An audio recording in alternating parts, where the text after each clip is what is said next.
Alright, this is the Franklin-Christoph Model 19 fountain pen with a Spencerian needlepoint grind in 18 karat gold done by Mike Masuyama. And this was a pen that I won through the generosity of Dr. Joe Vitolo on the Facebook Fountain Pen Network page. Thank you very much for this fantastic pen. I'm really excited to have it. This is the nicest pen in my collection by a long shot. Some people on the Facebook page were kind of curious to know what it was like. What it looks like, you know, what the needle point is like and all that. And I had seen some videos on YouTube of this pen, people with different colors, the bands and things like that, but I'd never seen one of this particular nib size. So I'm going to show you how big the pen is, give a kind of a comparison to some of the other pens in my collection, and then do a quick writing demonstration. So we'll just go ahead and start. So he sent it to me in this white cardboard sleeve, and this is the box that it comes in. It's a pretty typical Franklin-Christoph style box, and it just opens like that. And it comes with certificates of authenticity about the nib grind and the Franklin-Christoph, and it has all this information, and that's really nice. And he also sent it with the two original cartridges. One is blue and one is black. But I have the converter loaded with Sailor Jentle Grenade, which is nice. I was hoping that it would be kind of red like the bands, but it's a little more raspberry. So this is what it looks like inside.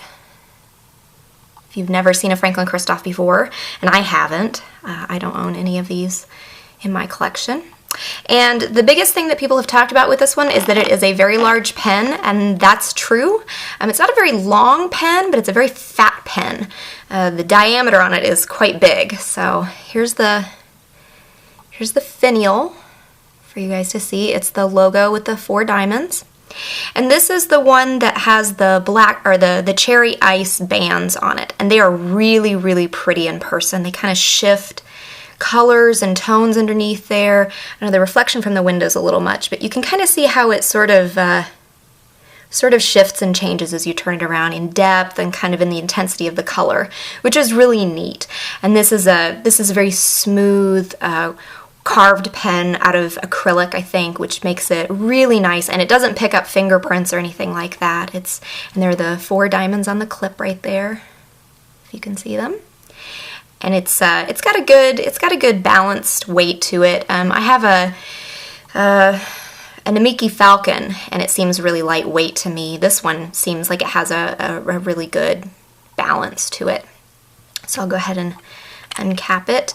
And along the cap here, I don't know if you can see on the video, it has the Franklin-Christoph name embossed on there, kind of stamped, which is kind of neat because it sort of looks like a typewriter font to me, which I think is really cool. So go ahead and put the box aside. So this is what it looks like. And I'll zoom in a little bit here. And just to give you a sense of how big it is, this is the TWSBI VAC 700. It's a little too much.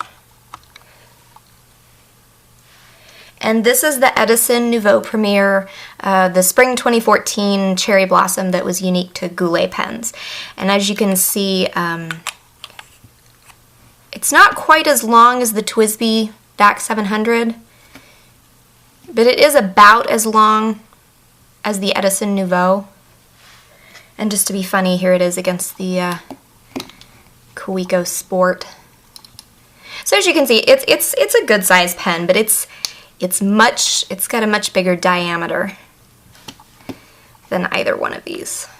So, and if you're thinking that it's really, really big, don't be fooled by the size of my hands. I have pretty small hands to start with, but it's a really nice, smooth pen. And it comes with an extra fine nib attached to it that has the Spencerian needlepoint grind.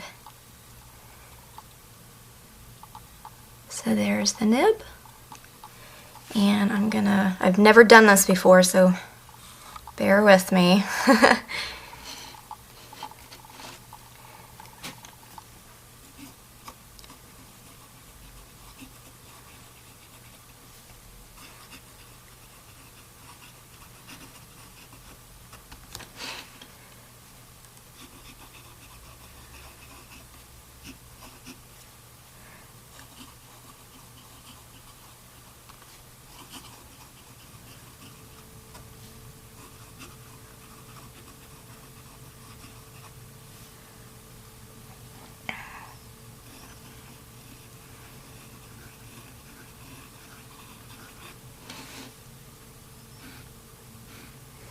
it has a little bit of flex to it, but not too much.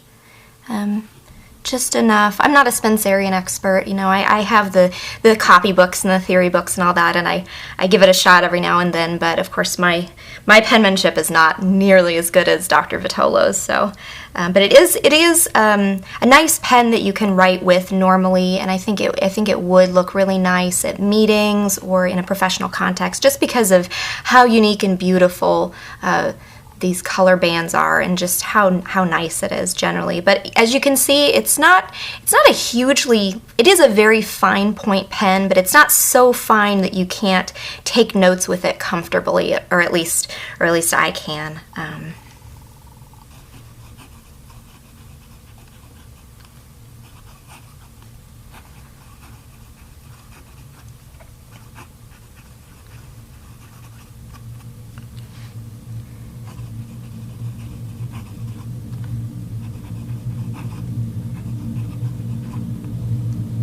So there it is. And something special that he sent with this pen is a very nice letter.